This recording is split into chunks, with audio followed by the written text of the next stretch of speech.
bagamba nti bw'oteewa kitiibwa era teryali kikuwa. Bwe lutyo olupapula lw'Ekkinya lwambalidde General Muhoozi ku byayogera ku mukutu gwe ogwa Twitter, ne babaako ebigambo bye bamugambye, naye alina engeri gy'azzeemu kwegamba ng'era emaakingira ddala n'ebyo bye bamugambye. Byonna ngenda kuba mbikutuusaako mu maaso awo, naye nga olupapula luno terunaba kubeera nga lwambalira Muhoozi emabegako awo. Odonga Otto naye yayogera ebigambo kumpi ebifaanaganako mu ngeri y'okusaasira Muhoozi ku ebyo byayogera. Kati munnange nga Muhoozi bamaze okubeera nga bamugamba ebyo, aba MK bo bwe batyo bagamba temujja tugambira ku musajja waffe, temugenda kutugambira ku musajja waffe, era tugenda kubaako kye tukolawo. Tebagenda kubaako kye bakolawo. Waliwo gwe bagonnomoddeko ebitiibwa, ate ne Simon Kaggwa Njala yeewuunya ekyankwanzi agenda kuba akolayo ki ekimutwala ekyankwanzi. Ebyo Muhoozi byonna munnange yabirimu. Kale munnange gyebaleko gyonna gy'otuusaako engalo wano ku Uganda Atalagi mu mikwesese, nange gye ndi nnyo nkakkalabya, era nga mmaze okubeera nga nzijako ekiyinja zikometa yaffe bwetyo muganda wange etunuddeko mu nsonga za Muhoozi. Kakati ng'era munnange bwe kiri nti embuulirire tefa yonna, naye ebiseera ebimu oyinza okunyigira omuntu naye nga yeetaaga ssaala.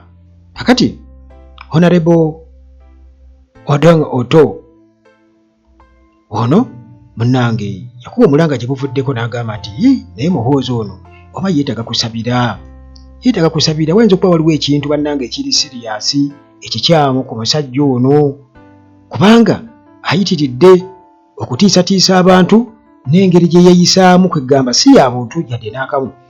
Era yakozesa olugero n'agamba nti eŋŋoma bw'evuga ennyo kitegeeza nti eba enetera okwabika.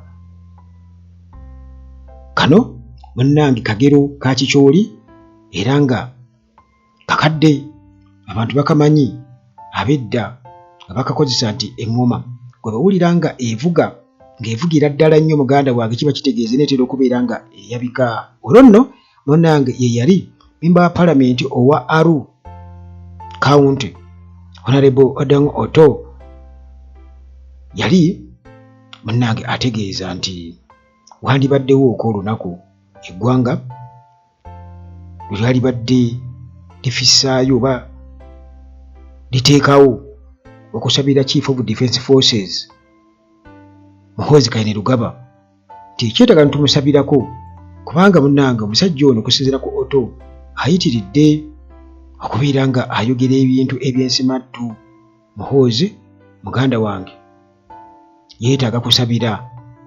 Yagamba nti there is a need for a day of prayers for M Kainerugaba. Something is not adding up. Waliwo ekitagatta. Omusajja ayinza okubeera awo munenga waliwo ekitagatta nga kiri mu mutu omwo tekigatta. Muhoozi bingi gyebadde nga gyayogera ku mukutu gwe ogwa Twitter, naye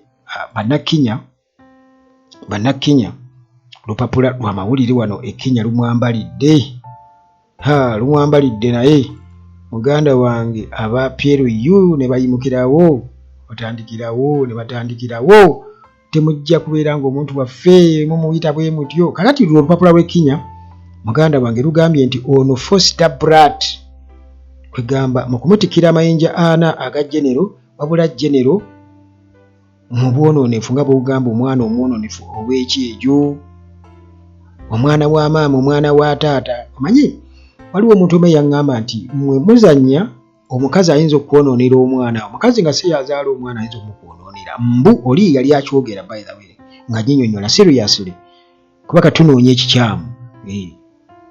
Bino tebikyali byakukira ntukudde awo ate tupanobeti nga tunoonya ekituufu kye tuyinza okukolera omuntu. Omuntu omu yaŋŋamba nti nkubulira omukazi asobola okwonoonera omwana nga tamugambako buli kimu kyakola kati n'akulira awo bw'atyo. Mami kwegamba nga mwononefu mu mbeera etategeerekeka. Gwate bwe bunyi waki bali tekoogera abalala bo tebalina mitimbagano. naye kasita already mu family mulimu pasita oddo ngaawo tokyayagala ndowooza essaala ziyinza okuba nga bakyazikoleeza naye muganda wange mwe bakolereza essaala essaawa ezo ate yaaba taliiko. Kakati munnange Chief of Defence Forces wano wa Uganda Kainerugaba bw'atyo obupapula olw'Abannakenya lugambye nti ono Foster Brat olw'okuba nti abadde nga yeeyisa ku social media mu ngeri gye balabira ddala nti eno si ya muntu ali upright. Kati munnange bamulaba ng'omwana eyayonooneka gwe baakuza obubi ow'empisa ensiiwuufu. Kisooka bazze okuba tebaamukuza na kisa, n'abaana banne yakula tazanya n'abaana banne, ekyo kiri awo, yakula tagambwako, ekyo kiri awo. Kwegamba nga tewali nsonga yonna, tebagenda mutumali ku dduuka tegeyo ekibiriiti yeekoonekokko oba ku nkongo oba ku jjinja mu kkuba agwe ajje ng'akaaba nti ngudde. Kwegamba byonna ebyo talina kifaananyi kituufu eri bulamu buli nnomo. Kale kwegamba abaawo omwana oyo yayonooneka amala googera, ayinza okumala gasekerera abantu mu kkubo, ayinza okumala gavuma abantu, ayinza okuduula. Kwegamba mu ngeri eri awo sente weeziri ate tamanyi na gye zaava, yazirabira awo. Kakati munnange olupapula luno bwe lutyo nga lugamba nti kale General Muhoozi ono kwegamba nti oba oli awo military career ye yesi bagiteekamu ekitiibwa era n'omulimu gwe nga senior presidential advisor ku nsonga za security eza Uganda. Naye olupapula luno nga lugamba lwe bayita Standard Newspaper olw'e Kenya lugamba nti rank ezo zaalina ate zigobereddwa empisa ensiiwuufu okusinziira munnaye ku lupapula luno olwa Standard lugamba nti Muhoozi yasooka n'asirikamu ku social media platform n'atugamba mbuno awumuddemu era munnange ebyo byajja oluvannyuma lw'okubeera nti yali akoze ebintu bingi ng'ayogedde ebintu bingi nnyo ebyensimattuloza naye bimuswaza nga bamubuuliridde n'agamba owange abaana bamuwalabudde ku social media n'asalawo ndowooza aveeyo. Naye nga bwe kiri nti munnange mu kaseera kali abeera uncontrollable. Ebyo tebiri mu lupapula luli naye bo bagamba nti ebintu byabadde nga ajja ateeka ku mutimbagano. Ekisooka bireesewo bonkenke wakati w'amawanga Kenya ne Uganda naddala kubanga bano yabalumba butereevu. Kale eggwanga erya Sudan nalyo bwe lityo bwe yagamba nti ayagala capturing Khartoum wamu n'okubeera nga atiisatiisa naddala abudde oluvuganya kati byonna babiraba ne bagamba nti ono tewali kirala wabula ono Brat, ono mwana eyakuzibwa obubi era alina empisa embi. Omwana ataakuzibwa bino tubizaawa wa maama Janet kubanga yabadde ne Muhoozi ebbanga lyonna. Kale munnange okukosa n'okubeera nga olumu alaga nti ne bannamawulire ayagala bacontrolling. By the way, Simon Kagwanjala yatuse n'okugamba nti ye kati ugenda ekyankwanza eyo muganda wange agenda kukola yuki okuleka okugenda omu brain washinga yagenda kati ngenda kukola yuki eyo. Kati munnange embeera bwetyo Bannakenya bo bagamba nti ono tugamba okusinziira ku byakola bino byabulabe nnyo. Ekisooka eri regional peace, eri family values wamu ne press freedom. Muhoozi kakati abantu abamu bagamba nti wali awo ekigambo Brat ngamba si kyeki naye General Muhoozi ebiseera ebisinga obungi olemwa kwegamba alina okulondawo ku bibiri okubeera general oba okubeera Brat. Era abamu bagamba nti ono si just Brat naye omuntu omu yagambye nti not just a Brat party an ignominy yagambye an ignominy kwegamba ekiswaza ekintu ekiweebuula muganda wange. Kakati aba tiimu MK Muhoozi amaze okurespondinga bo bagamba nti tebagenda kuleka muntu waabwe kubeera nga ajolongebwa bw'atyo, naye mu makati awo Muhoozi naye yayanukudde mu kyokumuyita Foster Brad obunkenke kugabibwa amaanyi wakati w'eggwanga erya Uganda ne Kenya, kubanga eno article ebadde mawulire aga Standard Nairobi papula munayo gye luli, era nga lugamba nti Muhoozi ono Foster Brad bamutikidde tumugamba nti omwana omwononefu atalina yadde akanigguusa kati ali ku ddaala eryo, waga nti Foster General munnange bano bamutikidde mu mbeera ezo ez'empisa ensiiwuufu. Kakati munnange General Muhoozi Kainerugaba Foster Brad ng'amaze okubeera nga awulira bino bw'atyo n'avaayo, kisinza okunsesa mu byonna agambye bw'ati. Waliwo mujjukira akaseera kali Bobi Wine bwe yagamba nti bwe yamulangira okunywa omwenge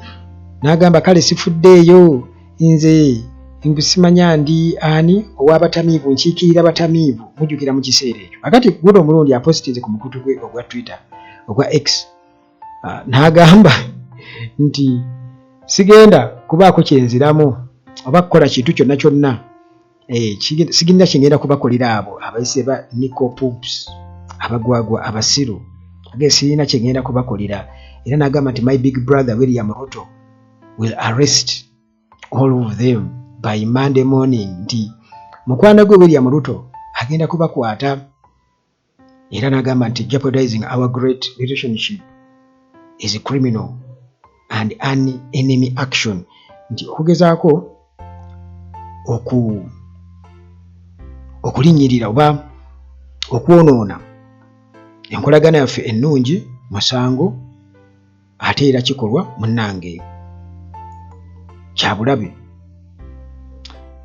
Kakati olwo munnange Kainerugaba nga amaze okubeera nga agiwulira abaana bamuli bubi, jjukira nti statement ze yakola gye buvuddeko nga ali e Kenya eyo ba CDF bwe baasisinkana aba Eastern Central okubeera nga boogera ku nsonga eza Democratic Republic of Congo. Yayogera n'agamba nti tagenda kukkiriza bantu ba musaayi gwe abatuusi community yaabwe wali mu Eastern Democratic of Congo okubeera nti mu Eastern Democratic Republic of Congo okubeera nti etuntuzibwa, tayinza kukkiriza era omuntu yenna agezaako okubeera nga akijjanya abantu b'omusaayi gwe tayinza kugendera awo. Kati n'ebirala bingi nnyo byazze ng'ayogera ku mukutu gwe ogwa Twitter ogwa X. Kakati munnange aba Patriotic League of Uganda olwo bibagudde mu matu, embwa za Muhoozi bwezo ne zitandika okubeera nga ziboggola, ne zitandika okubeera nga ziboggolerawo, era bano bwe batyo bagambye nti tebagenda kubeera nga jjukira nti Muhoozi yagambye nti kinalabidde okugamba alina kye yayogedde n'agamba nti abawagizi bange bagenda kutandika okundifendinga, bajja kundifendinga, kagamba era nga ayogerera ddala nga omwana bw'anaagamba daddy wange agenda kale bannange kati yagambye nti abawagizi be bagenda kudifendinga era talina kyagenda kubakolera bano ba nti anything against them.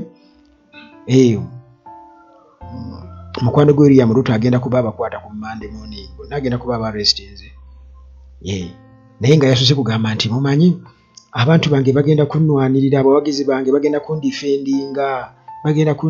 Kati bano batandikiddewo muganda wange, era nga bakulembeddwamu Secretary General Daudi Kabanda.